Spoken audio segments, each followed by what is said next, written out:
ഇന്ന് നമ്മൾ സംസാരിക്കാൻ പോകുന്ന വിഷയം മൈഗ്രെയിനെ കുറിച്ചാണ്. എൻ്റെ അടുക്ക കൂടുതലും വരുന്ന ആൾക്കാർ സ്ത്രീകളാണ്. ഡോക്ടർ, എനിക്ക് രാവിലെ എണീക്കുമ്പോൾ ഭയങ്കരമായിട്ട് തലവേദനയാണ്, രാവിലെ എണീറ്റ് ജോലിയൊന്നും ചെയ്യാൻ പറ്റുന്നില്ല, എന്താണ് അതിന് പരിഹാരമായിട്ട് പറയാൻ പറ്റുന്നതെന്നൊക്കെയാണ് ചോദിക്കുന്നത്. അപ്പം നമുക്ക് എന്താണ് മൈഗ്രെയിൻ എന്നുള്ളത് നോക്കാം. എല്ലാവർക്കും മൈഗ്രെയിൻ എന്ന് പറയുമ്പോൾ നമ്മൾ ചോദിക്കുന്ന ഒരു ചോദ്യമുണ്ട്, നിങ്ങൾക്ക് വയറ് സംബന്ധമായിട്ട് എന്തെങ്കിലും അസുഖമുണ്ടോ, നിങ്ങൾക്ക് പുളിച്ചത് കെട്ടലുണ്ടോ, അസിഡിറ്റി ഉണ്ടോ? ഇതെല്ലാം ഞാൻ ചോദിക്കുന്ന ചോദ്യമാണ്. വയറ്റിൽ എന്തെങ്കിലും പ്രശ്നമുണ്ടെങ്കിൽ നിങ്ങളത് കറക്റ്റായിട്ട് നോക്കിയാൽ അറിയാൻ പറ്റും, നിങ്ങൾക്ക് നെക്സ്റ്റ് ഡേ ഒരു മൈഗ്രെയിൻ്റെ ലക്ഷണം, ഹെഡ് ഏക്ക് സ്റ്റാർട്ട് ചെയ്യും. കൂടുതലായിട്ടും നമ്മളിപ്പോൾ അതിൻ്റെ സിംറ്റംസിനെ കുറിച്ച് നോക്കാം. എന്താണ് മൈഗ്രെയിൻ വരുമ്പോൾ ഉണ്ടാകുന്ന സിംറ്റംസ്? ചില ആൾക്കാരിൽ കൂടുതലായിട്ടും കാണുന്നത് ഛർദിയാണ്. പിന്നെ കൂടുതൽ നേരം വെയിൽ കൊള്ളുന്ന ആൾക്കാർക്ക് ഉണ്ടാവാറുണ്ട്. ചില ആൾക്കാർക്കാണെങ്കിൽ സ്മെല്ല്, എസ്പെഷ്യലി പെർഫ്യൂംസ്, ചില ആൾക്കാർക്ക് മുല്ലപ്പൂ, കൂടുതലായിട്ട് സ്ട്രെസ് അനുഭവിക്കുന്നവർക്ക് ആങ്സൈറ്റി, സ്ത്രീകളിലാണെങ്കിൽ ഹോർമോണൽ ഇംബാലൻസ്, ചില ആൾക്കാർക്കാണെങ്കിൽ പെൺകുട്ടികളിലാണെങ്കിൽ മെൻസ്ട്രൽ പീരീഡ്സ് വരുന്ന സമയത്ത്, ഇല്ലെങ്കിൽ പ്രഗ്നൻസി ടൈമിൽ, ഇതെല്ലാം നമുക്ക് മൈഗ്രെയിൻ അനുഭവിക്കാറുണ്ട്. കൂടുതലും ആണുങ്ങളെ അപേക്ഷിച്ച് 3 ഇരട്ടി ഉണ്ടാവുന്നത് സ്ത്രീകൾക്കാണ്. കാരണം സ്ത്രീകൾക്കാണ് കൂടുതൽ സ്ട്രെസ്സ് ഇതിൻ്റെ ഒരു കാര്യത്തിൽ കാണിക്കുന്നത്. അതേപോലെ തന്നെയാണ് കൂടുതൽ നേരം വെയിൽ കൊണ്ടാൽ, ചില ആൾക്കാർക്കാണെങ്കിൽ കൂടുതൽ നേരം തണുപ്പ് കാലാവസ്ഥയിൽ പോയാൽ, തണുപ്പുള്ള സ്ഥലങ്ങളിൽ പോകാൻ പറ്റില്ല. എല്ലാവരും പറയും, ഡോക്ടർ എനിക്ക് ഇഷ്ടമുള്ള ഫുഡ് കഴിക്കാൻ പറ്റുന്നില്ല, എനിക്കൊരു ഐസ്ക്രീം കഴിക്കാൻ പറ്റുന്നില്ല, ഇല്ലാന്നുണ്ടെങ്കിൽ ചില ആൾക്കാർക്ക് ചിക്കൻ കഴിക്കാൻ പറ്റുന്നില്ല, എനിക്ക് ഭയങ്കരമായിട്ട് തലവേദന ഉണ്ടാവാറുണ്ട്. എല്ലാവരും പറയുന്നതാണ്, കുട്ടികൾക്ക് പോലും ഐസ്ക്രീം കഴിക്കാൻ പറ്റാത്തൊരവസ്ഥ ഉണ്ടാവാറുണ്ട്. അവർക്ക് ഇഷ്ടമുള്ള ഭക്ഷണം കഴിക്കാൻ പറ്റുന്നില്ല എന്നാണ് എപ്പോഴും പറയുന്ന പരാതി.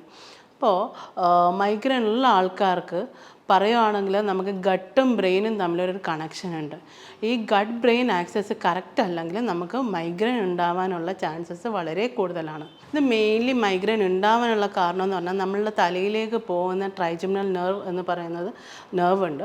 അതിലേക്ക് പോകുന്ന സപ്ലൈയുടെ ഫങ്ഷൻസ് കുറയുമ്പോഴോ അല്ലെങ്കിൽ അതിലുണ്ടാകുന്ന ഇറിറ്റേഷൻസ് ഉണ്ടാകുമ്പോഴാണ് നമുക്ക് മൈഗ്രെയിൻ ഉണ്ടാവാൻ ചാൻസസ് കൂടുതൽ. അതേ കൂട്ട് തന്നെ ചില ആൾക്കാർക്ക് ഭയങ്കരമായിട്ട് ഒരു സൈഡ് ഫുള്ളായിട്ട്, ചിലവർക്ക് വലത് സൈഡായിരിക്കും, ഇല്ലാന്നുണ്ടെങ്കിൽ ഇടത് സൈഡായിരിക്കും വേദന തോന്നിക്കുന്നത്. അതും കുത്തി തോന്നിക്കുന്ന ഒരു വേദനയായിരിക്കും അവർ ഫീൽ ചെയ്യുന്നത്.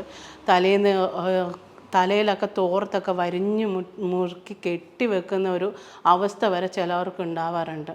അപ്പോൾ നമുക്കതിനെക്കുറിച്ച് എന്താണ് പരിഹാരം എന്നുള്ളത് നോക്കാം. ഞാൻ doctor Vidyaprasanna, Prana nature care hospital, naturopathy physician, കൊല്ലം.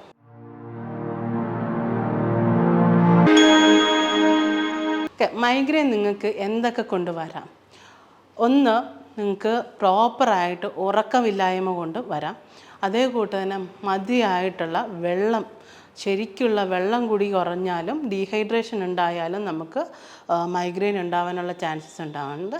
അതേ കൂട്ട് തന്നെ പ്രോപ്പറായിട്ടുള്ള food, masala foods, oily foods, അതേകൂട്ട് ജങ്ക് ഫുഡ്സൊക്കെ ധാരാളമായിട്ട് കഴിക്കുന്ന ആൾക്കാർക്ക് മൈഗ്രെയിൻ ഉണ്ടാവാനുള്ള ചാൻസ് ഉണ്ട്. അതേകൂട്ട് കൂടുതലായിട്ട് തണുപ്പുള്ള ഫുഡ്സ് കഴിക്കുന്ന ആൾക്കാർ എപ്പോഴും കംപ്ലൈൻറ്റ് പറയാറുണ്ട്, ഡോക്ടർ എനിക്ക് മൈഗ്രെയിൻ ഉണ്ടാവാറുണ്ട്, അത് കഴിച്ചാൽ നെക്സ്റ്റ് ഡേ എനിക്ക് മൈഗ്രെയിൻ സ്റ്റാർട്ട് ചെയ്യും, അല്ലെങ്കിൽ നൈറ്റിൽ സ്റ്റാർട്ട് ചെയ്യുമെന്ന് പറയാറുണ്ട്.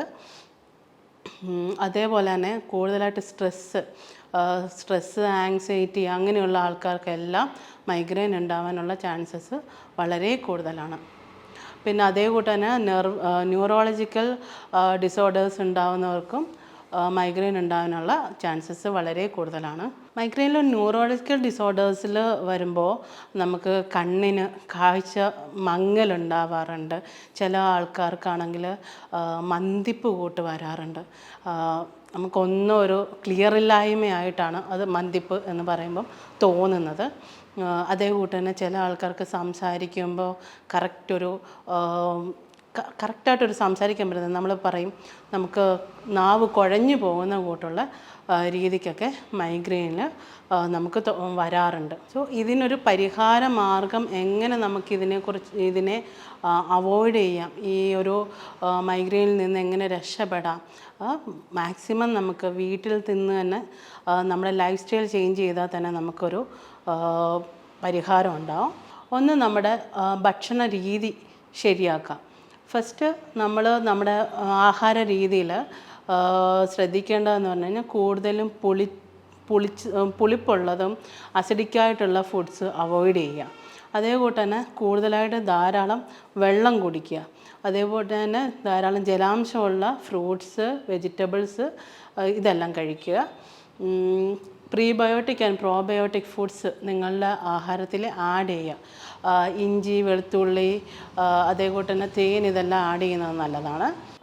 കൂടുതൽ നേരം മെഡിറ്റേഷൻ ചെയ്യുന്നത്, അതേപോലെ തന്നെ 1 മണിക്കൂർ യോഗ ചെയ്യുന്നത്, ദിവസവും നിങ്ങൾ കിടക്കുന്നതിന് മുമ്പ് ഒരു 15 to 20 മിനിറ്റ്സ് മെഡിറ്റേഷൻ ചെയ്യുന്നത് വളരെ നല്ലതായിരിക്കും. കാരണം നിങ്ങളുടെ സ്ട്രെസ്സിൻ്റെയും ആങ്സൈറ്റിയുടെയും ഇത് കുറയ്ക്കാൻ നല്ലതായിട്ട് സഹായിക്കുന്നതാണ് മെഡിറ്റേഷനും പ്രാണായാമ, ബ്രീത്തിങ് എക്സസൈസ്. നിങ്ങൾ ചുമ്മാ ഇരിക്കുന്ന സമയത്തായാലും നിങ്ങൾക്ക് ബ്രീത്തിങ് എക്സസൈസ് ചെയ്യാവുന്നതേ ഉള്ളൂ. കാരണം നമ്മുടെ ശ്വാസഗതിയിൽ മാത്രം ഒന്ന് ശ്രദ്ധിച്ച് ഒരു 10-20 മിനിറ്റ് ഇരിക്കുമ്പോൾ തന്നെ നിങ്ങളുടെ സ്ട്രെസ്സിൻ്റെ ലെവൽ കുറയ്ക്കാം. അതേപോലെ തന്നെ കോർട്ടിസോൾ ലെവൽ ഹൈ ആകുമ്പോഴാണ് നിങ്ങൾക്ക് ഈ സ്ട്രെസ്സ് കൂടുന്നത്. അപ്പോൾ അതിന് നമ്മൾ വീട്ടിൽ തന്നെ കിട്ടുന്നതാണ് ശംഖുപുഷ്പത്തിൻ്റെ ചായ ഉണ്ടാക്കി കുടിക്കുന്നത് നല്ലതാണ്. അതേപോലെ തന്നെ ബ്രഹ്മിയുടെ നീര് കഴിക്കുന്നത് നല്ലതാണ്. ഇതെല്ലാം നിങ്ങൾക്ക് വീട്ടിൽ തന്നെ ട്രൈ ചെയ്യാവുന്നതാണ്. പിന്നെ ഒരുപാട് വേദനയുള്ള സമയത്താണെങ്കിൽ നമുക്ക് നമ്മുടെ തൊടിയിലൊക്കെ കിട്ടുന്നതാണ് പെരയില, ഇല്ലെങ്കിൽ പെരുവലം എന്ന് പറയും. ഇത് നല്ലതായിട്ട് അരച്ച് അതിൻ്റെ കുറച്ച് എടുത്തിട്ട് നമ്മുടെ 2 നെറ്റിയുടെ സൈഡിലും അതേപോട്ട് ഉച്ചയിൽ, പിന്നെ നിങ്ങൾ 2 കാലിൻ്റെ തള്ളവിരലിലും വെച്ച് കെട്ടുന്നത് ഒരു 30 to 40 മിനിറ്റ്സ് വെച്ച് ഇരിക്കുന്നത് നല്ലതായിരിക്കും. അതേപോലെ തന്നെ ആ സമയത്ത് നിങ്ങൾ ധാരാളമായിട്ട് കരിക്കും വെള്ളം കുടിക്കുന്നത് നല്ലതായിരിക്കും.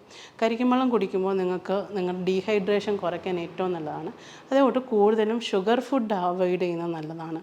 നിങ്ങളുടെ ഭക്ഷണക്രമത്തിൽ കൂടുതൽ ഷുഗറി ഫുഡ്സും ഗ്ലൂട്ടൻ ഐറ്റംസ് ആയിട്ടുള്ള ഫുഡ്സ് എല്ലാം ഒഴിവാക്കിയാൽ ഒരു പരിധി വരെ നിങ്ങൾക്ക് മൈഗ്രെയിനിൽ നിന്ന് രക്ഷ നേടാം. മൈഗ്രെയിനെ കുറിച്ചും അതിൻ്റെ ട്രീറ്റ്മെൻറ്റ്സിനെ കുറിച്ചും നിങ്ങൾക്ക് അറിയണമെന്നുണ്ടെങ്കിൽ നിങ്ങൾക്ക് താഴെ കാണുന്ന നമ്പറിൽ ബന്ധപ്പെടാവുന്നതാണ്. അടുത്തൊരു വീഡിയോയുമായി കാണുന്നവരെ നന്ദി, നമസ്കാരം.